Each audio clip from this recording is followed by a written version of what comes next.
We challenge you to find a better villa at just rupees 1.29 crores in Kelambakam, OMR.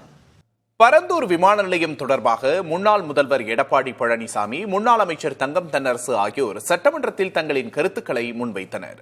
இதற்கு அமைச்சர்கள் நிர்மல்குமார், கீர்த்தனா ஆகியோர் பதிலளித்தனர். ஏற்கனவே அங்கே இருக்கக்கூடியவர்கள் ஏறத்தாழ 2500 மேல் கூட பட்டா நிலங்களை வைத்திருப்பவர்களுக்கு காம்பன்சேஷன் கொடுத்து அக்விசிஷன்லாம் முடிந்து ப்ராகிரஸ்லாம் வந்ததுக்கு அப்புறம் இந்த திட்டத்தை கைவிடுவது என்பது தமிழ்நாட்டினுடைய ஒட்டுமொத்த பொருளாதார வளர்ச்சிக்கும் அது நிச்சயமாக எதிரானதாக இருக்கும். அந்த வளர்ச்சிக்கு உதவாது. நீங்கள் சொல்றபடி 1.5 ட்ரில்லியன் அமெரிக்கன் டாலர் எக்கானமி என்பதை ஒருபுறம் நீங்கள் சொல்லிக்கொண்டு இன்னொரு புறம் அதற்கு எதிராக செய்கிறது என்பதுதான் எங்களுடைய நிலைப்பாடு. 90% 95% நம்ம வந்து அக்யூர் பண்ணி முடிச்சிட்டோம், அக்யூசேஷன் முடிச்சிட்டோம், கையகப்படுத்தி முடிச்சிட்டோம் சொன்னாங்க. அது கிடையாது. 48% மட்டும்தான் கையகப்படுத்தப்பட்டு உள்ளது. மீதி எல்லாம் வந்து அதுல 1500 ஏக்கர் வந்து நீர்நிலைகளாக இருக்கின்றதா நம்மளுடையது. இது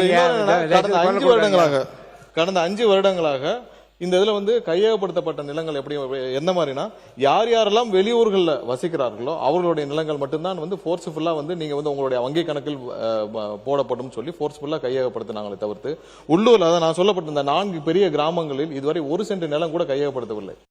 மாண்புமிகு எரிசக்தித்துறை அமைச்சர் வந்து முழுமையான விளக்கம் கொடுக்கல. ஏன்னா அங்க பரந்தூர் விமான நிலையத்திற்கு அவர் பதிலளித்தது 48% நிலம் கையகப்படுத்திருக்கிறாங்க. அதில் 1702 ஏக்கர் நிலம் கையகப்படுத்தப்பட்டதாக, அதற்கு உண்டான இழப்பீட்டு தொகை விவசாயிடத்தை கொடுத்தாச்சு. இப்போ 1702 ஏக்கரை விவசாயிக்கு கொடுப்பீங்களா, இல்லது வேறு திட்டத்துக்கு பயன்படுத்துவீங்களா, இல்லது விவசாயத்திலிருந்து அந்த தொகையை பெறுவீர்களா என்ற விளக்கத்தை மாண்புமிகு எரிசக்தித்துறை அமைச்சர் விளக்க வேண்டும். மாண்புமிகு உறுப்பினர் வந்து கேள்வி கேட்டிருந்தாரு. இந்த திட்டத்தை கைவிட்டுட்டீங்க, கையகப்படுத்திய நிலத்தை வந்து என்ன பண்ண போறீங்கன்னு. மாற்று தொழில் திட்டங்கள் மக்களை பாதிக்காதவாறு கையகப்படுத்தப்பட்ட நிலங்களில் செயல்படுத்தப்படும். இதன் மூலம் தொழில் வளர்ச்சி மற்றும் வேலை வாய்ப்பு, பொருளாதார வளர்ச்சி இப்பகுதியில் ஏற்படும். We challenge you to find a better villa at just rupees 1.29 crores in Kelambakam, OMR.